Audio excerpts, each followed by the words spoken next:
సమస్తమును ఎండిన భూమిగా చేసెను, జనులు కాలి నడక చేత దాటిరి. సముద్రాన్ని పాయలు చేశాడంటే మనము ఏదో మాటలతో చెప్పుకోవడం కాదు.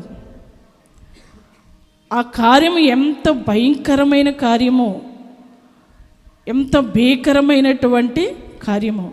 సముద్రమే భూమి మీదకు వస్తుంటే సునామీ ద్వారా ప్రజలు పారిపోతున్నారు.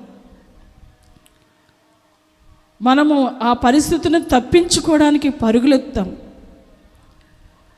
ఆయన సముద్రముకి ఇసుకతో గట్టివేసినటువంటి పరమతండ్రి ఆ సముద్రం అంతా కూడా భూమి మీదకు వస్తే మనము భూమి మీద నిలవగలమా? అంత భీకరుడైనటువంటి పరమతండ్రి సముద్రాన్ని పాయలు చేశాడంటే ఎంత ఆశ్చర్యమైన కార్యము.